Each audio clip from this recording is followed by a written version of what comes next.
Rockeyez would like to welcome Chip. Hey, man, what's going on? Enough's enough. Hey, man, what's going on? I was staying very busy over here in Chicago, Illinois, recording in the studio, and I've been doing a lot of TV lately. I've been doing the Man Cow Show. It was on Channel 8 here in Chicago, the Big U, and getting a chance to reach a lot of people and gearing up for this next big 80s Invasions tour that we're going to be embarking on in the next week and a half. So what do you think next year, 30-year anniversary of the band? It's a miracle. No, really, when I look back in hindsight, I'm so grateful to be able to make these records in all these years, Donnie and I recording these songs that we've written about everyday experiences that we've both went through, and quite possibly the audiences as well.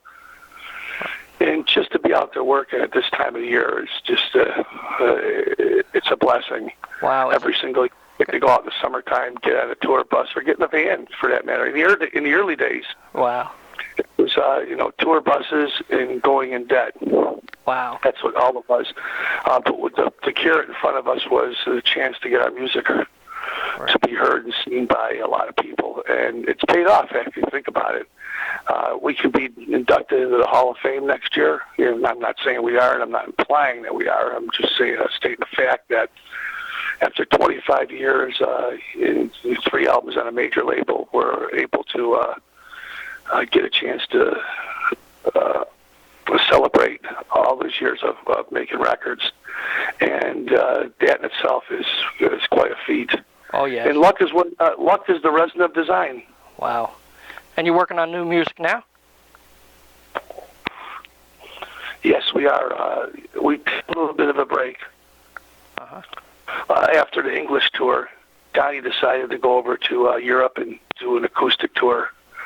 He felt that was something that he needed to do, and wasn't interested in going out and touring on this month-long run with the 80s Invasions tour. Didn't feel comfortable with it, so Monaco's back in the fold singing. Johnny Monaco. Right. And we're going to go out and do this tour, and we're going to focus just on the first 3 albums. The debut with Fly Eye, Michelle and New Thing, and Strength, which had a couple of singles on there as well. Baby Loves You, Mother's Eyes, and then Animals and Human Intelligence with Right By Your Side, and Marianne Lost Her Baby, and a lot of the songs we don't really play a lot live. We have in a set right now, so I'm hoping the audience will be happy to hear that. And I don't know what the future holds, except that we're going to go out and make music. We have a record that we're putting out called Undercover, which features Enough's Enough, playing nothing but old cover songs all throughout our career. We've covered everybody from the Beatles to Bowie, to Queen, to Cult. Wow. And I think people will be pleasantly surprised at that 10-song record, nice and simple, and then we'll gear up next year. We'll start talking about what we record for the new record. We have a bunch of new songs, and I think people will be pleasantly surprised. I know I am. After all these years. Listen, there's hundreds and hundreds of songs in the catalog. We've recorded forever. To be inspired, and it's very tedious to find something that trips your trigger. We've written about everything. Right. However, I know there's still some songs, and there's a little bit of gas in the tank, and I think it's important for us to go out there and work. We're still healthy, and we're hungry, and we want to play. Right. And that's what and when I was hanging out with Rick Nielsen from Cheap Trick, he goes, look, everybody's not built to go out there and tour and play, but you are. So go out there and do it, and that's what I'm doing. Wow. How'd you originally hook up with Monaco the first time when Donnie was actually still handling the lead vocals? We were playing, it was Jerry Garcia's, Jerry Garcia just passed away from the Grateful Dead. Right. And we were playing a big gig in Chicago. It was outdoors. And they call it the Peace Fest. And Monaco's band was one of the bands on the bill. And we were simply blown away by his vocals and his guitar playing skills. And after his performance, we were talking with him, and he says, "I'm a huge Nuff fan. I love you guys' stuff." And we said, "It's funny you say that because we're a huge fan of yours right now, and there's a position that's open. How would you like to come play guitar with us?" And he came down to my place in Beverly, in Chicago, and played a couple songs, and Donnie and I loved it, and that was it. We said, "Okay, let's go out and play." Wow. And it was big shoes he was filling because he was coming in, ran skills at Frigo. And Derek Frigo, as everybody knows, is a great guitar player, real rock star. And I felt that, it's going to be really tough to replace. Anybody like that, it's almost impossible to replace. But I think Monaco did an admirable job. Cool. And he went out and we toured for about 5 or 6 years. And then Donnie took a little hiatus. He just got married. And really wasn't ready to tour. It wasn't comfortable, but we had a tour booked already with the singer from Mr. Big. And we show up in Texas, and he says, "Listen, I can't make it." As we're already out there on the bus, we're in a position where no matter what, we have to play because we've signed these contracts. We have an obligation to the agencies and to the promoters. So we just ended up doing the whole tour 3 weeks. He never showed up. He said, "I'll see you at the end of the week." He never showed up. We ended up doing the whole tour. And then that gave us the confidence to say, well, hey, maybe we can do this on our own until he's ready to come back. Wow. That's cool. That's very cool. I heard you're working on a book, too? Yeah, you could say that. I've been working on it for about the last year. And I haven't thought. Her name is Jody Blanco. She's got a couple books on the New York Times bestseller lists. Right. She's a terrific writer. And she's been helping me put things together. But I wrote the book. It's all my stories. And nothing but the truth, at least in my eyes. Donnie says, after Donnie read some of the memoirs, he said, I should write some stuff too, and then we could have 2 books in one. I said, maybe I think it's better just having it just one at a time. This is not like songs. Maybe it's better off if we just do it one at a time, and you can do your book after mine, or we can do your book now. It doesn't matter. But I felt there was an open window of opportunity here. I discovered like a serendipity, a moment of clarity, and I realized that maybe this is the perfect time for me to get the book out there, just to let people know the story. I don't know how many people are even going to be interested in that story, but I know it was good for me. It was very therapeutic. Right. So I started putting it together. Maybe the idea actually came from Adler from Guns N' Roses when he wrote his book, and he says, "Chippy, you should write a book too. You got great stories." And that might have been the catalyst for it all. But really, I was sitting around and going through all the things, the trials and the tribulations of what I've witnessed and had lived through it enough's enough. And I thought maybe pen to paper might be a good idea to help me cleanse my soul. Cool. I'll buy it. So definitely, it sounds interesting. Sounds really interesting. Yeah, it starts off from the early days when we were kids. Living on the south side of Chicago, recording in Grandma and Grandpa McNulty's basement, and just putting the songs together. No band, just Donnie and myself. I'm playing drums in the early stuff, and playing guitar, and playing bass, and Donnie just singing, playing a little bit of guitar, and we didn't have a lot of equipment, 1 microphone, so we had to do everything at the same time. There was now I would think we had a little 4-track Tascam record. And started putting all the songs together and just doing it for ourselves, and then playing it for our friends, and everybody loved it. And from there, just it turns into this whirlwind story of ups and downs in our lives. The ups, of course, the great songs that we come up with together, and the downs, the substance abuse and the promiscuity, and at the end. Some of the business trappings that we were caught in. Right. And then, of course, talking about the life and death of Ricky Parent and Derek Frigo. Right. And going through our bankruptcy and leaving our label, Atlantic Records, after 2 gold records, and signing with Clive Davis for, a huge $9 million recording contract, and that record after the record coming out, and the Change in the Garden, the music business with Pearl Jam, Soundgarden, Alice in Chains, Nirvana, all that stuff. Find ourselves with not too many people wanting to take a chance on us, and then sign with an independent label and working our way through, and still finding work, going on tours with the biggest bands in the world, playing sheds and arenas, and touring around the country. Arrests, divorces. It's a big potpourri of a lot of stuff, and like I said, very therapeutic for me. And I get the chance to find serendipity, moment of clarity, where I can move on and not have to hold on to that bad or stuff that was the questionable behavior that we've carried around with us for 20-something years. Right. Now, how do you keep such good respect between other artists? Because a lot of people respect you for first telling the truth all the time. Well, hopefully, and everybody I talk to love you guys. Well, I don't have any answers for that except to say that we're real guys, and we respect our peers.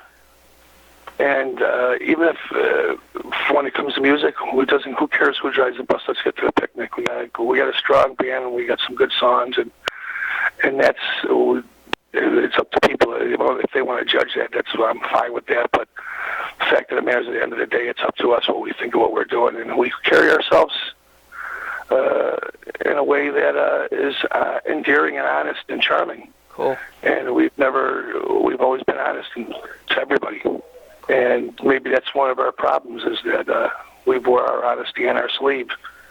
And the songs speak for itself at the end of the day. When you hear these songs that we've written, I think that says a lot to the masses that this is a real band. And some people seem to enjoy that. As far as our relationship with musicians goes, well, we've always showed respect to all of them. Great. Now, Rockeyez is based in New Jersey, and I understand Little Steven, likes the band a lot, and even plays you on the Underground Garage radio show. What's your relationship with him? I haven't seen Little Steven in about 3-4 years. Last time I seen him was when he played in Chicago at the old Comiskey Park. Oh. And we got a chance to hang out all night together, which was great. Love Little Steven. Our relationship goes back to 1989, when things were tough with him. He was having trouble. He did a solo record. He couldn't get his master tapes back. He was in the hole with the studio, about $125,000. Little Springsteen was in tour at the time. He didn't have the Sopranos. It was really tough for him. Right. That's when the relationship started, and we gravitated to him. He's just a real rock star and a wonderful guy, super talent. And from there, I told him, I said, I remember talking to him in Chicago, in New York, where at the Hit Factory, and Hart was in there, and Cheap Trick, Bon Jovi was there recording. Everybody was in the studio, Paul Simon, and he says, he goes, yeah, things are tough right now. I don't know what I'm going to do. I said, bro, it's going to turn around for you. You got great karma, wonderful sense of balance. I think you're going to get a chance again. And you just got to hang in there. Luck is when preparation meets opportunity. And soon enough, not a year later, Springsteen called him.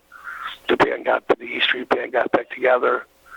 David Chase seen him at something and some award show and said, hey, you know what? I think you'd be good for this TV show.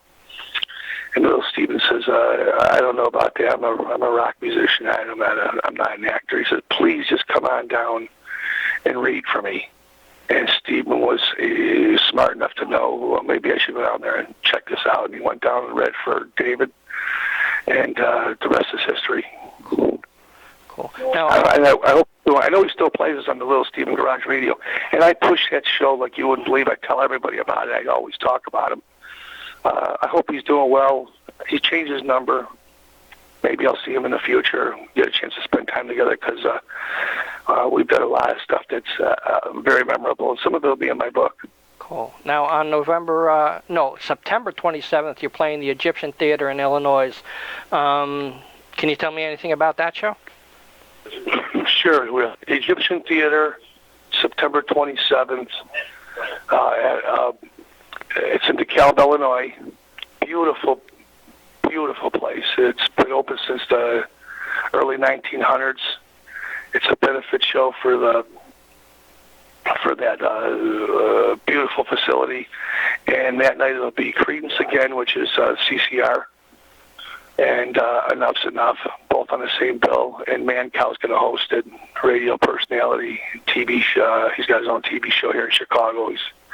He's also has his own show on the History Channel, Gods, Guns, and Automobiles. He'll be hosting the whole thing for us. And it's a celebration of DeKalb, the success they've had out here, and this theater, one of the last theaters to be open that was built in the early 1900s. Wow. So it's going to be a wonderful night for all of us. And there's a few rock stars that are going to be coming out maybe and sitting in with us. But for the most part, it's probably one of the better shows that I've had this year, and I've done some great shows this year. Beautiful theater. I just seen Survivor and John Waite there a couple weeks ago, and the facility is unbelievable. Real proud to be playing there. And like I said, it's a benefit show, and tickets are on sale now. You can go to the EgyptianTheater.org, and you can check out tickets and whatever else you want for the future with that facility. And you got the 80s Invasion tour rolling through with Ted Poley and stuff like that, which we good friends of ours. And I mean, you got your own tour bus, and I know Ted's excited. Ted Poley, unbelievable that I'll be out with. I haven't seen Ted in a while. Always a great friend of mine. From the early days, especially. I remember loaning his old band, Danger Danger, my bass guitars for the records, because I have 12-string bass. Wow. And, Ted and I have always got along. He's always loved Donnie, and Donnie's beautiful voice. He's always loved our songs. And now we're going to be getting a tour bus together at this day and age. If you'd have told me 10 years ago that I'd be out going out with Ted Poley and Tyler Lestay from Bang Tango on a 26-city tour, I'd say you're crazy. Wow. So it just goes to show you how everybody's worked so hard to get to this point. We've got a wonderful agency, Sullivan Big at Big Entertainment, and Alex Grassi over at Silver Star, who have done a great job putting this all together for the fans. And I think it's going to be a terrific tour. Hopefully we'll have some security there, because it's one of those full of piss and vinegar tours. It's going to be out of control, I have a feeling. Wow. Because these guys haven't done it in a while. I've been out with Enough's Enough. I don't think Ted's toured in a while, so this will be different. It's much different touring now than it was in the 90s. Oh, yeah. And the Bang Tango guys, I think they're all ready to go. It should be a great tour. The hardest part of this tour is going to be 10 rock and rollers on the same bus together, but just like the old days. Wow. Is there anything else? In the old days, with Big Bopper and Buddy Holly and all those bands, they all used to get on buses together, everybody, and they would consolidate. Right. It was a school bus, of course, but they'd all pile on the bus together and go out and play around the country. And we're doing basically the same thing, except a little bit. The level, I think, is we brought the bar up a little bit. We got a nice bus. And I think that by us consolidating and everybody getting on the bus together, we'll be able to get through the tour without going into it. Cool. Is there anything I missed that you'd like to talk about? Yes. If everybody wants to get on iTunes and check out some of the new stuff, I have a new record. It's been out for about a year now. It's called Johnny Rock Jr. It's the name of the band. The name of the record is called The Death of Harry Potter. It's on iTunes right now. It's got performances with Robin Zander from Cheap Trick, Steven Adler from Guns N' Roses, Biff Butler from Apartment 26, and a couple other great musicians that are on the record with me. And on the road this year, I'll be out selling a 5-song EP that I put out last year called Adler's Enough. And it's Stephen and myself, along with Dale Bazio for Missing Persons. And if you want to get it, you can only get it at the shows. And expect to see a great rock show every single night, like an indoor mini Woodstock without the mud, hopefully. Cool. Thanks a lot, Chip. I appreciate you finally hooking up together, and great interview. I appreciate it. Brian, thanks for talking to me, and I hope to see you when I'm in Jersey. You're going to come out to Dingbats? Oh, yes, I will. Get there early. Come on, I'll bring you on the bus, okay? Cool. Thanks a lot, man. I appreciate it. All right, buddy. Have a great weekend. God bless you and your wife and kids. Bye-bye. Cheers.